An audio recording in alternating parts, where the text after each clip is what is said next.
Good morning. Don't know about anybody else, but I'm beginning to slightly lose track of time here, but I think we're on the Tuesday of Holy Week. And this morning's lectionary reading was from Luke 22, verses 24 to 53, which run. A dispute also arose among them as to which of them was to be regarded as the greatest.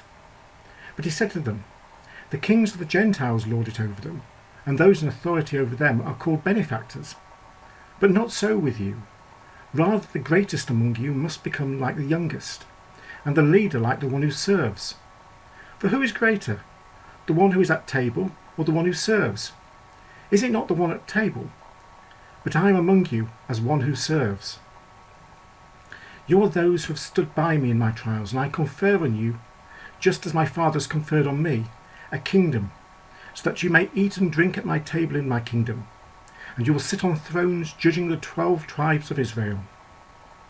Simon, Simon, listen. Satan has demanded to sift all of you like wheat. But I have prayed for you, that your own faith may not fail. And you, when once you have turned back, strengthen your brothers." And he said to him, "Lord, I am ready to go with you to prison and to death."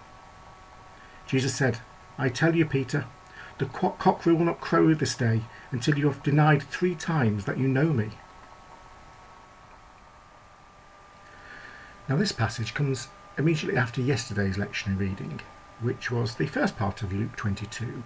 So that part of the Last Supper, which we're possibly more familiar with the disciples meeting together, with them having the Passover meal, during which Jesus took the bread and took the wine, said, "Do this whenever you have bread and wine, remember me." And then also prophesied that one of them would betray him, and that one of the people who would betray, that person who would betray him, was sat there at that time. And the response initially was for the disciples to wonder, who is it? Which of is it who's going to betray him? But then we go into this passage, and I suggest actually, even though it's perhaps less familiar, it is actually a passage of hope for us. After all, what's their response to this monumental event, this institution of Holy Communion, or Eucharist, or whatever you want to call it? After responding to the prophecy that one of them would betray him, they again get into a dispute. And what's the dispute about? About which of them is greatest. This monumental event, and they're going to argue about which of them is greatest. And Jesus, bless him, responds in this marvellous way of actually once again explaining to them, it's not about this with you. Greatness is not the measure. You're not called to be great. You are actually called to be humble, to be like Jesus himself, to come as the servant, to come as the slave, to come as the younger person in a culture where the elderly people or the older people, by definition, are held in higher esteem. To come as someone who serves, who is the servant or slave. Just as he'd washed their feet, so they were to wash the feet of each other and even of the world. But this he was having to teach them immediately after this monumental event. Yet again it felt like they just hadn't got it. And surely this is actually a passage of hope for us, that so often we can be privy to these monumental teachings, these monumental maybe spiritual experiences, and yet soon after we seem to so easily miss the point. But moving on from that, we have this thing where Jesus says, "You are those who stood by me in my trials." Which trials would these be? I mean, perhaps again it's quite easy to think of Jesus' life as being sort of 4 periods, alternating. So we have the first 30 years when we don't know much about it, with 1 or 2 exceptions. But we know that he was wholly God, and so presumably that was all quite nice and hunky-dory.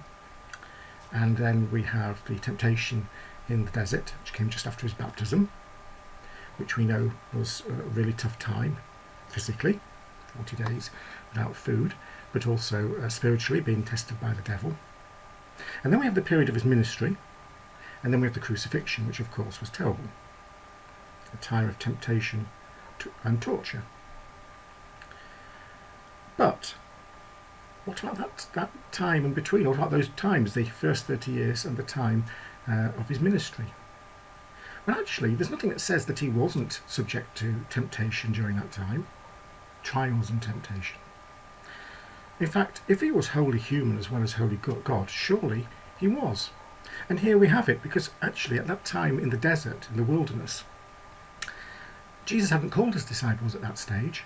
So when he says that you're the ones who stood by me in my trials, when's he referring to? Well, he's referring to those 3 years between the time in the wilderness and the time when he's speaking at the Last Supper.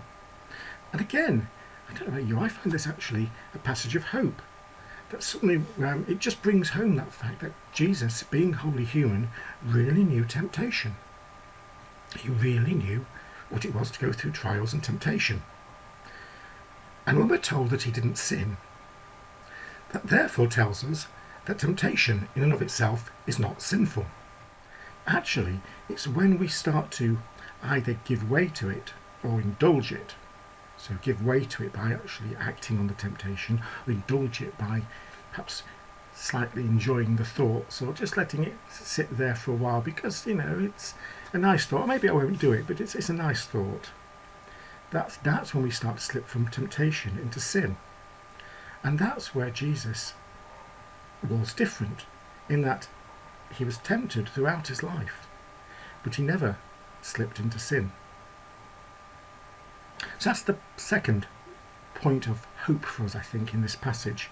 This is what I think is actually quite an unfamiliar passage, one that we're often tempted to skip over, or often do, I think, that we will have a reading and with the Last Supper and it'll end with the disciples arguing about who it was who was going to betray him, and then skipping forward and having this next section, which of course is the prophecy about Peter. Because just as Peter says that, basically, I will not fail you, I will go to death for you, and all that. And Jesus says, no, you will tonight deny me 3 times. But even before that, I think there's this little section that we often again miss. Because it says, Satan has demanded to sift all of you like wheat, but I have prayed for you that your own faith may not fail. So Jesus has prayed that Peter's faith won't fail. Was Jesus' prayer answered? Was Jesus' prayer answered? Now, as a default position, I don't know about you, but I want to think when Jesus prays, his prayer is answered. So what is his prayer here? His prayer is that your own faith may not fail. But Peter denied him 3 times, as Jesus, immediately after recounting that prayer, prophesied. So are there 2 different things at work here? I'd like to suggest that there are, in fact. That the failure of faith is not the denial of Jesus. The failure of faith is not the denial of Jesus. The denial of Jesus is sinful. It was something for which Peter had to repent. But what Jesus was praying for was knowing that Peter would deny him. He would not actually fall completely from him. He would desire to return to Christ. He would desire to return to that relationship. And of course, Peter was, perhaps in a literal sense, mortified by his denial. He was distraught. He was utterly beside himself. And Jesus, of course, gave him that opportunity to return to him after his resurrection. And of course, this again, I think, is a real message of hope for us. That we say that there is no way, there's nowhere we can go that is too far for the love of God not to envelop us and bring us back to him. And here is the real example of it. That Jesus says, you will deny me, but if your faith does not fail, if your desire for relationship with me does not completely go away, then there's always a way back. Through the death and resurrection of Jesus, there's always a way back to God. And so these 3 sections of the Last Supper, which, as I say, I think we're so often tempted to skip over, I think are 3 real grounds for hope. That even after a great spiritual experience or a great lesson or teaching, we can start arguing about trivialities, about which of us is greatest, or about whatever. And yet, Jesus is patient, and Jesus will say, fine. Probably take a deep breath and say, fine, let's see what we can make of this. Because that's what happened with the disciples. That also, of course, Jesus was tempted throughout his ministry. Throughout his life he was tempted. And temptation in itself is not sin. And that thirdly, that actually getting things wrong, getting things disastrously wrong, getting things wrong when we've been told we're going to get them wrong, we can still never be too far from the love of God, for him not to come for us and envelop us, if only we want him to.